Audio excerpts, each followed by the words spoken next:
Let's take things over to the tag division, where Triple X and AMW are still your mismatched tag team champions. Boy, are they. Starting the month off hot with my favourite story and Liam's least favourite. I don't think that's my least. I like the story, I don't know. The match is never delivered. So, first impact of the month, October 1st, you do get the Naturals versus James Storm and Christopher Daniels in a non-title match. Worth noting, Daniels has his good TNA theme now. I didn't even notice. He doesn't have the spin cycle theme anymore. He has the good TNA, the fake. I don't even know whose song that is. I don't know music well enough. Not that I would ever suggest Dale Oliver would rip off a song. Actually, I enjoy these two together more than I do anyone else. Oh, so you're Don West. Don West was so into the idea of Stormy Daniels. Yeah, I'm glad you've decided that was the best combination. He's like, look at them. Look how well they team together. Oh, it's reach out and touch base. Do. Is it? Personal Jesus? But also Beautiful People? It's weird. It's two songs mixed together. I adored the finish of this match. So Daniels does a Uranagi and then goes to do the BME, but Storm just picks one of the Naturals up and Daniels just completely misses. Yeah, he just fucking eats shit.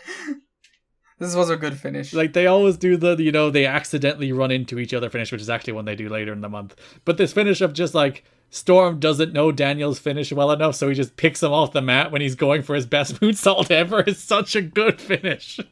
I also love that the actual tag team of the Naturals win here. Yeah, which is always a nice touch that the actual team beats the two singles wrestlers. But they should probably get a title match, huh? Stevens rolls up Storm for the win. AMW and Triple X got into it as the Naturals and Team Canada watched on. Yeah, you would think the Naturals are the team that get the tag title match here, but... Nope. So, the following impact, AMW and Triple X are arguing. Harris tries to make amends, and he's like, we have to get on the same page to defeat Team Canada for the tag titles next week, as Daniels and Storm agree to give Team Canada a title match. Team Canada, also on the October 8th show, they get attacked by Team Canada. Oh, yes, they're coming out. They're supposed to be wrestling Kid Cash in Dallas, but the Canadians attack them and lay them out. That's when we get Ruffy Silverstein for the first time. Yeah. I like the way Mike Tenay is like, who's that guy? And Don West is like, it's Ruffy Silverstein. It's like, Don, how do you know? He's the professor, of course. This is where also Trio K make the save, which is their only role in the show is just to run out and run people off. Should we just hit the 3OK stuff while we do it? Because they really just have squash matches. Yeah, they basically just win a match and they're number one contenders. There's literally nothing to it. They beat the tremendous team of Eric Stevens, Spider-Nate Webb, and John Thadio. a great jobber team. Yeah, and then they beat the Naturals? Yeah, BG and Conan beat the Naturals to become number one contenders for the pay-per-view. I guess that makes sense as to why the Naturals didn't get the shot, but sure. They did get at least a number one contenders match. So yeah, they have to unite to take down the Canadians, as Don says on commentary. They've got to unite to make sure Canada is vanquished. And they unite. So yes, October 15th Impact, the same show where Hardy and Monty at the number contenders match was main evented by Eric Young and Bobby Roode defeating Christopher Daniels and James Storm to become the new NWA World Tag Team Champions. I think this would have been better if it had any real build to this, but it doesn't, so it always kind of felt just out of place. Yeah, I think it would have just been better to have the Naturals win. Yeah, and then you do Naturals against Trio K. Yeah. So, yeah, D'Amore, Harris, Skipper were all banned from ringside, 30-minute time limit because it is a title match. They completely bottled the finish. So Young, well, actually it wasn't their fault, to be fair, it was the referee's fault. Young pushed Daniels into Storm, allowing Roode to roll up Storm, like, clearly 100% meant to be the finish, but the referee just didn't count 3, he only counted 2, he said it was a kick out.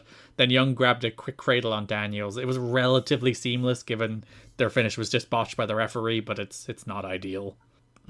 Yeah, I don't know. This was kind of a flat match. It didn't even have a good finish like the other one did. Yeah. Yeah, the Team Canada, they're your World Tag Team Champions. They hold 2 of the 3 belts in the company now. It is cool to see Young and Roode teaming up and getting the titles. And I think it is the right combo, because there was a while where Roode and Petey was the team in this group, and like Divine and Roode, and they tried a bunch of them. I think Young and Roode is the right 2. If Divine wasn't stabbed, it probably would have been Divine and Roode. Do you think Divine's pissed? I think Eric Young did it. I think he orchestrated the stabbing. Oh, dear. Eric Young and Kid Cash, they were plotting backstage.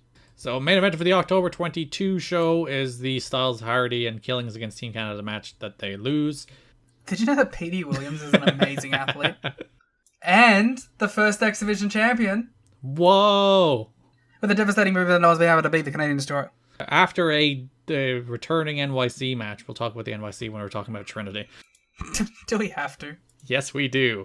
AMW and Triple X brawled into the building, and then Daniels made a challenge for a last team standing match at Victory Road. You might be asking, a last team standing match, like a last man standing match with a tag team, sounds like a disaster. You'd be right, but we can talk about that in a sec. Disaster, but not for the reasons you may expect. I think it's for the reasons you expect, plus other reasons. I don't know. I think in theory it works, because if it wasn't the pin thing, it wouldn't work.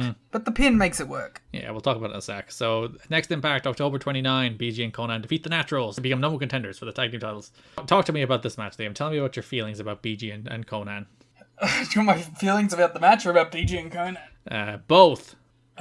The match is whatever, and I hate these two. Good thoughts. BG still, by the way, says NWA-TNA in his spiel. I think it's just TNA now, BG. Oh my god, BG getting something wrong. These are such stupid pot shots to take at a guy that's always losing anyway. But the worst part of this is that, Ron's not doing anything at the pay-per-view. Yeah, why can't it just be BG and Ron if you want BG in there so badly? Why is Ron not in this match? What are you doing? He's not in the tag title match of the pay-per-view either. He's in a random 8-man tag on the pay-per-view.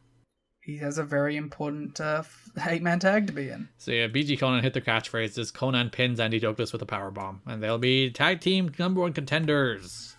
November 5th, James Storm faces Christopher Daniels. And it ends in 50 seconds by disqualification. Yeah. I was really excited for this match. I was like, cool, a James Storm's Christopher Daniels singles match? Sounds great. Skipper interferes immediately, causing a DQ. Yeah. The Naturals ran in for some reason. AMW dispatched them. Then Triple X handcuffed Harris to the ropes and Pillmanized Storm's leg. Security made the save, and then Daniels still hit him in the chair, with the chair anyway. It's security's kind of pointless. Rest in peace. James Storm's leg. Rest in peace to the greatest 3-week tag team of all time, Stormy Daniels. Yes, they have imploded here. We get the full Triple X heel turn where they were doing a kind of mutual respect thing with AMW for a few months at this stage. They were at odds with each other, but largely allies and tag champs together for a while. But in both combinations, but now they've turned heel. They attacked Storm's leg with a chair, and Daniels asked the question: how do you win a last team standing match if you can't stand up? Good line. I much prefer Triple X as a heel tag team. I don't think they've ever quite gotten back to where they were the first run. So I'm excited for the prospect of this. I think the match at the pay-per-view would have been really good if not for Elix Skipper dying. So, I don't know. I'm honestly pretty disappointed with Triple X. Do you just miss Loki? I don't even think Loki was the thing that was holding it all together, because the tag team did really well too. It's just, I don't know. I think Daniels can work face or heel. I think he's a better heel, but he can work both. I think Skipper, he's just too naturally cocky to work as a babyface. Yeah, I don't think I've even outside of that first, besides the tag cage match, which was great, I don't think Triple X have done a ton for me. They had the match against Red and the SAT as well. That match rocked. Yeah, I don't know, but it's been 3 years. And that you've named 2 matches. They did have more than one good match with AMW, to be fair. I know, but it hasn't quite lived up to my expectations. What I've learned throughout this month is that my expectations are too high. You should lower your expectations for these people. I gotta lower them a bit. Victory Road, Tree Live Crew defeat Team Canada to win the NWA World Tag Team titles. I have nothing to say about this. D'Amore tries to interfere with the hockey stick. Truth runs out to run him off. Conan pins Rude with the K Factor, which is the X Factor, but with a K. Worst match on the show. Yeah, probably. The Three Live Crew are your tag team champions for a second time, if you even remember their first run, which I barely did. Because it was a week. And then, AMW defeated Triple X in an elimination last team standing match that was an absolute disaster. Yeah.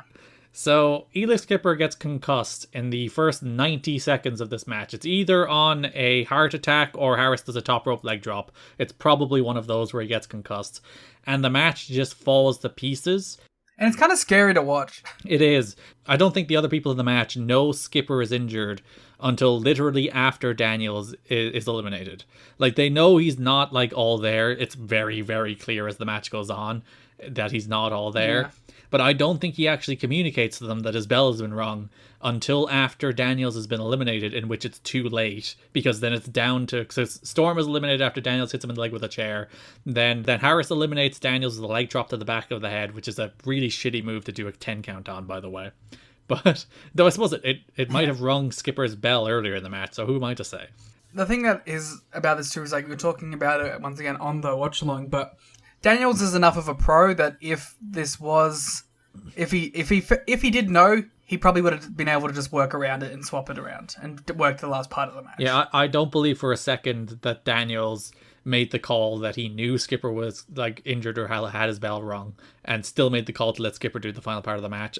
Daniels is a 10-year vet at this stage, longer.